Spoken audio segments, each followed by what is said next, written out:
Okay, Kona, here's a couple of your swings from the other day. I'm going to put McElroy up on the right. He's got his iron and you've got an iron. And I want you to notice, you're still basically a beginner, and I want you to watch how close you are to a professional golf swing as far as just the sequence of it. Your sequence is phenomenal.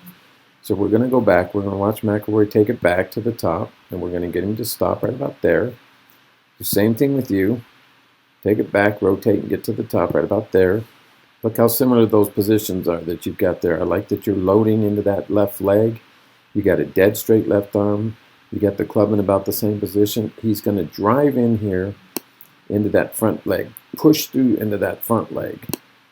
You're going to drive down and push through into that front leg. You lower into that front leg pretty good. As you get a little bit older and a little stronger, you're going to drive even a little more than this. But I want you to watch your head drop in down there. That's really good.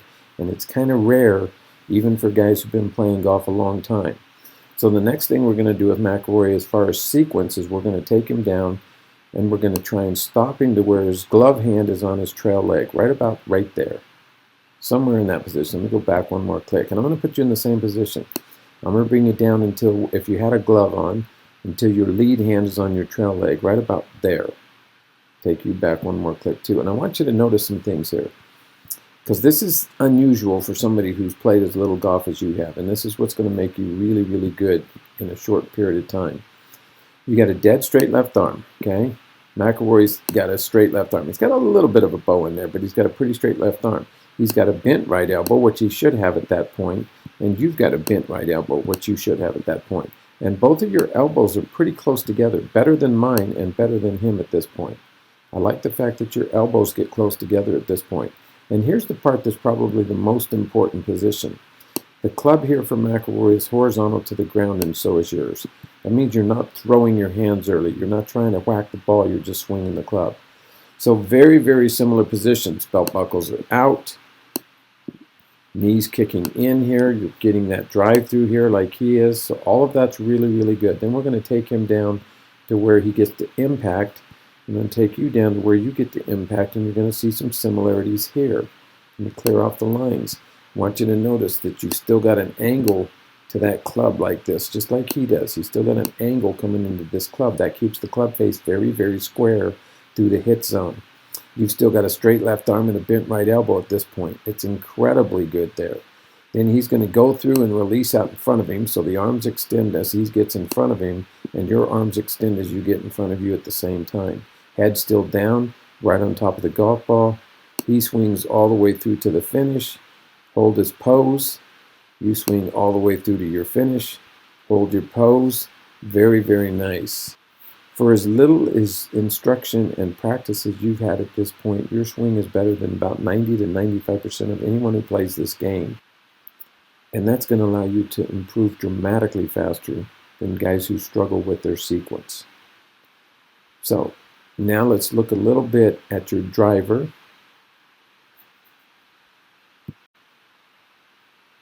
Okay, now we're going to watch your driver, and I'm not going to put up any comparison videos, and I'm not going to talk much through this. I just want you to notice you've got really good positions in this too.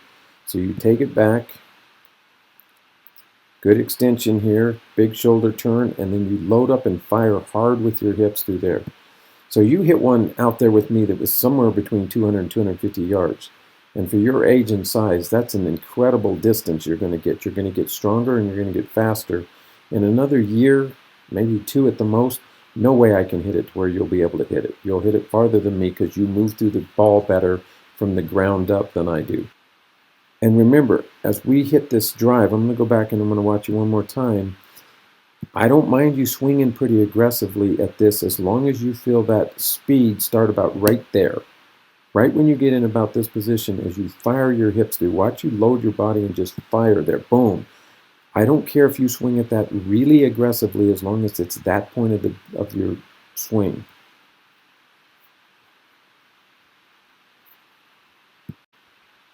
Okay, and the last thing we worked on a little bit was this different chipping technique. I want you to continue to work on the one chipping that I have online right now. I'm going to add this to it. But the chipping that you kind of lean into it, open your hips, set your wrist and rotate your body, That's more of a trap shot. That's more a hit down on the ball. It's a really good way to chip. That's not the only way to pitch. Sometimes you're going to have to get the ball a little bit higher. You're going to play the bounce of the club. You're going to feel the club pass you a little bit more. So when we talked about this one, I want you to notice you're going to set your wrist on the backswing and then let your wrist kind of go through, and you almost chase with your body afterwards. It feels like your hands go first and then your body chases, and you did this really well. So watch, we take the hands back, let your wrist set, and then kind of release your club and then chase all the way through with your body. That's excellent. I want you to practice some of that too. It teaches us how to use the bounce of the club. Sometimes you need to use the bounce of any club, but particularly around the green, sometimes you need to use the bounce, the bottom part of the wedge, and let it kind of go through the ball. It sends it a little bit higher and a little bit softer. So that's an excellent technique there too. Practice some of that. Keep working hard. It's paying off.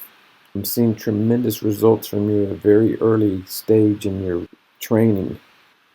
I'll see you next week.